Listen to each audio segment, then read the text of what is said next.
Hey guys, Uncle Jay here. I think that most kids go through a shoplifting phase. Um, a lot of my friends were doing that here and there. You know, like grabbing a Snickers bar and shoving it down their pants and, shit like that. And once I got wind that some of my friends were doing this and getting away with it, I decided to try it too. Then it kind of escalated. And I remember I would go to Kmart. I'd ride my bike to Kmart with black parachute pants on. I'd buy a bag of Doritos and a Pepsi, but down my pants was an MC Hammer cassette. And then I'd come back like a week later and I'd steal a Motley Crue tape. And it just kind of slowly escalated from there.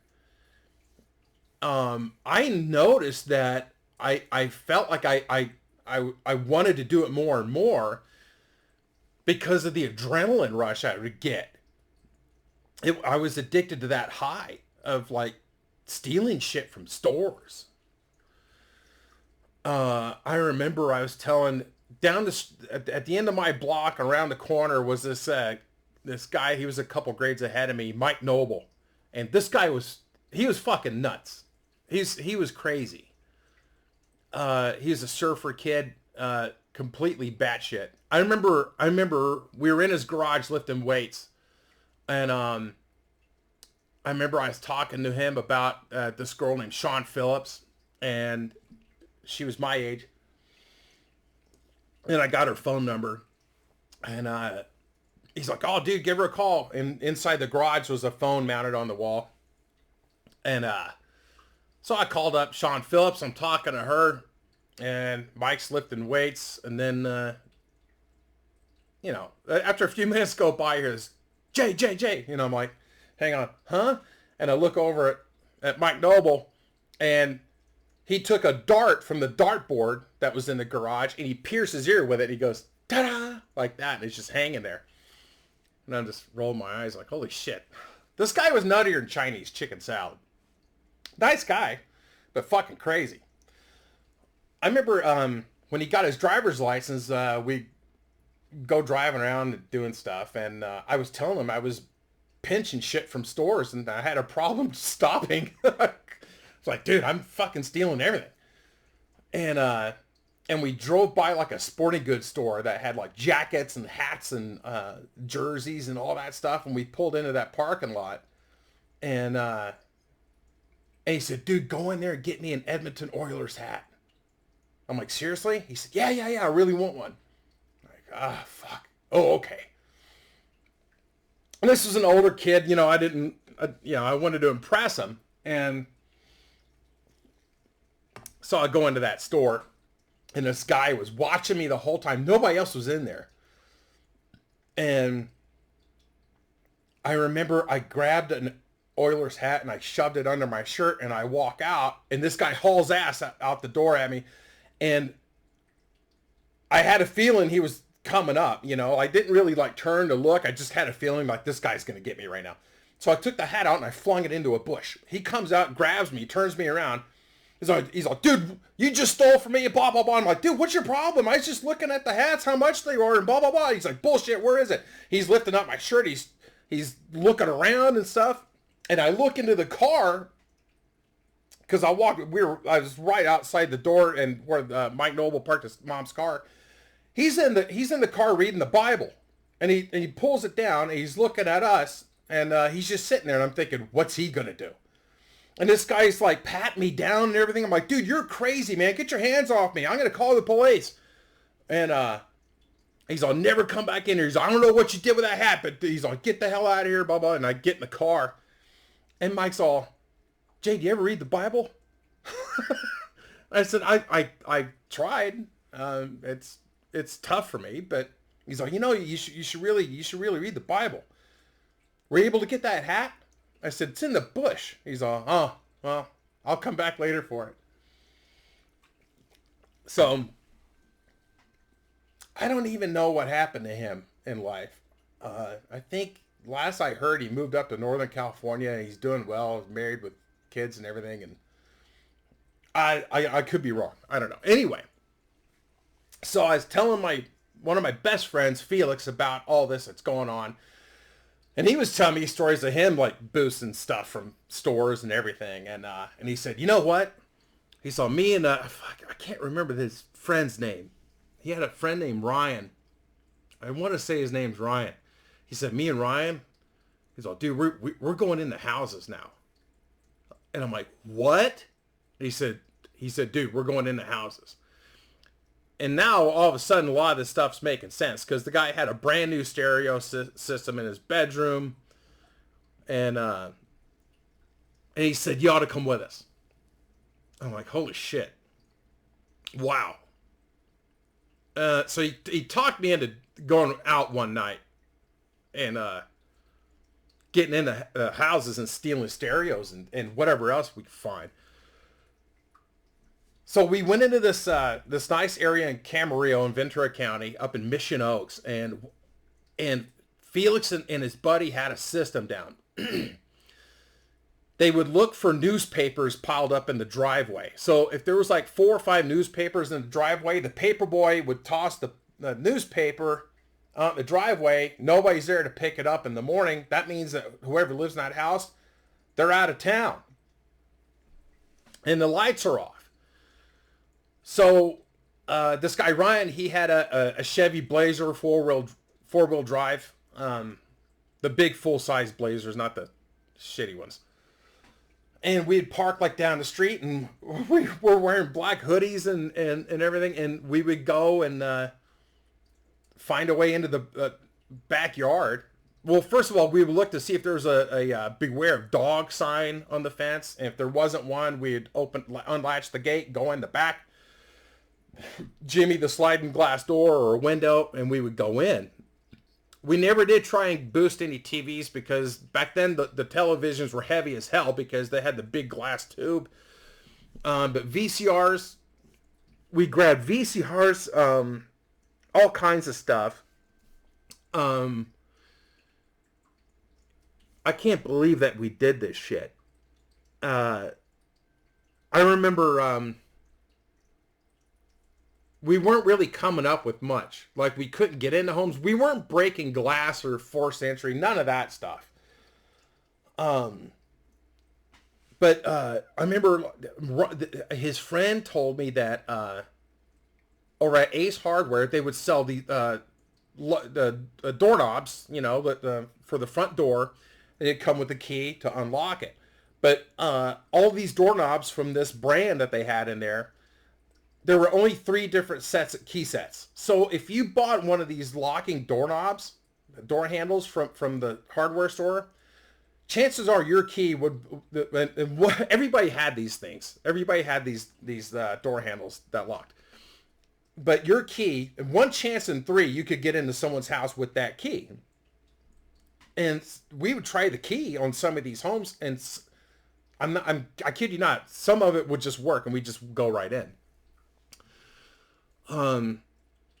So we were doing this stuff, getting stereos and shit. I remember I got a dual cassette stereo with detachable speakers, and I had the speakers right up against the headboard and everything on my bed so I could listen to the radio at night. And if I heard a good song, I'd just roll over and hit record on the cassette and just make my own mixtape.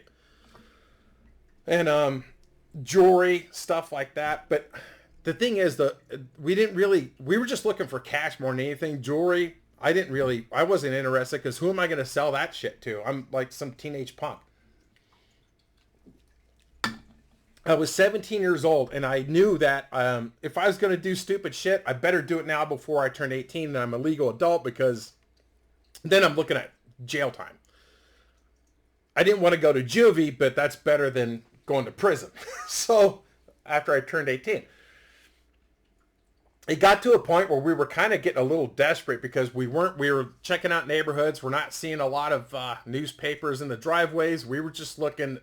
We were lowering the bar, which increased the risk. We saw this one house, the lights were off.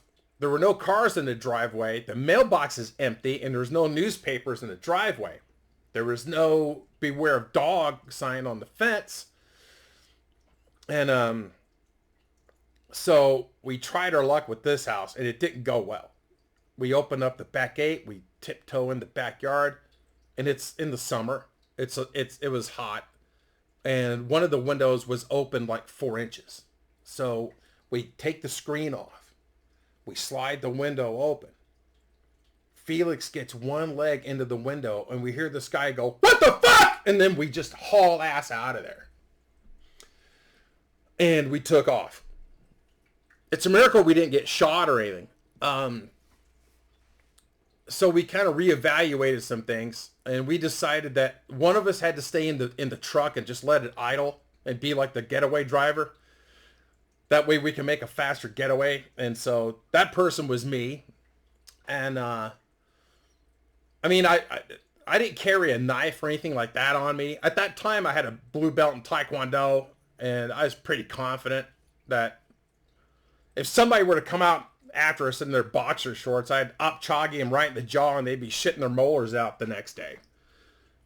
But I have to get in close because I got little midget legs. But that's how stupid we were. And I knew that that if things got tough, they would get in the truck. And if the cops came after us, there was a big, huge lemon orchard in that area. I'd take that fucking thing off road, put it in 4-wheel drive, and just go through the lemon orchard at night. And those Crown Victorias, they're not going to chase after you. They'd have to send a helicopter or some shit out. So we kind of had plans like that. Like, this is our escape route and stuff like that. It was very stupid. But after that night, I started reevaluating my decisions here in my life, and I backed away. And I remember the last night I was with them, and we did this. We did find a house, and there was newspapers in the driveway, and nobody was there. We went in there, but we wanted to get out quick. I'm looking through the VHS cassettes with a flashlight, grabbing whatever. Felix is in the master bedroom, and he finds this safe in the closet, and it had like a barrel key, to open it. He grabs the safe, and it's like more like a lockbox than anything. He grabs that. So now we're thinking, this is great. There's got to be valuables in this thing. We get out of there, and of course we can't open it. So Felix, he takes it to his house. He hides it in his garage. And he says, when my parents are at work or out of town on the weekend or whatever, he said, I'll try and get this thing open. And I keep bugging him, like, did you get it open? No. Did you get it open? No, I haven't yet. I think he's fucking with me. One day I said, dude, did you ever get that thing open? He said, yeah. He said, I took a drill, and I drilled out that barrel key insert, and I was able to get that thing open. And I said, what was in it? He said, there was no money in there. So at this point, I think he's lying to me, because we're supposed to split shit up 3 ways, right? So I'm thinking he's lying to me. And I said, well, what was in it? And he said that there were like the titles to like a couple of vehicles, and a boat. He said there was a hairpiece in there and a VHS cassette. I'm like, that's it? He said, yeah. I said, well, what's on the VHS tape? Why would somebody put that in a lockbox and not out with the other movies and stuff? And this is what he told me. He said that he popped it in and he played it. And it was like a camcorder that was set up recording the interior of a hotel room. And he said there was a woman in there that was naked, and she looked homeless, and like had track marks on her arm. He said, and she's bruised up and looked pretty bad. And he said that she was naked on a bed, and he said this fat Hispanic looking dude with a big fat belly comes in wearing like a Zorro mask, and he starts fucking her. And I'm thinking, okay, homemade porno. Well, at least that's something. That explains why it's in the lockbox. And he said, this guy's cramming her, and then he pulls her over. He's fucking her doggy style, and then he told me that he pulled her head back by the hair, and he pulled a knife out, a Rambo knife, and he slit her throat. I'm like, holy shit. And he's like, yeah, dude, it's pretty fucked up. I thought about that over the years. And I think he's bullshitting. I think it's a lie.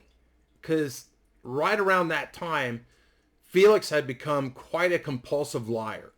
And I think that he did get it open.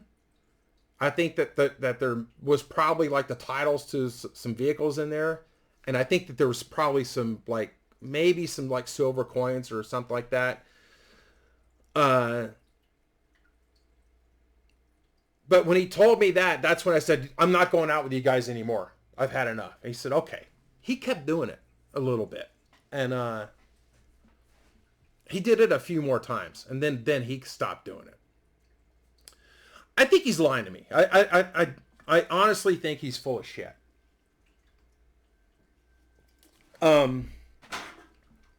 Fast forward years later, we're still friends, and we're hanging out a lot. And I'm working at the video arcade in the mall, and I got promoted to manager. I was running the arcade.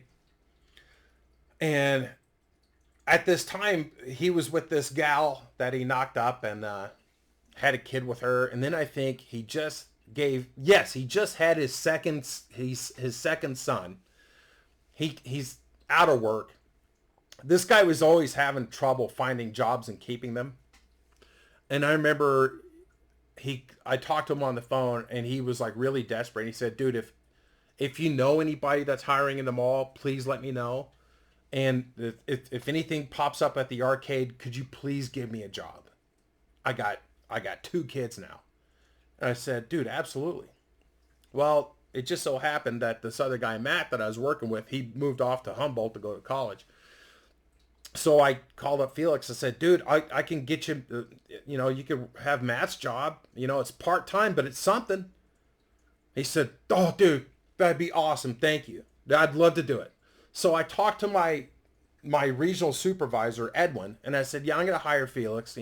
He's a good guy, and blah, blah, blah. He said, okay, well, if you trust him, then yeah, that's fine by me.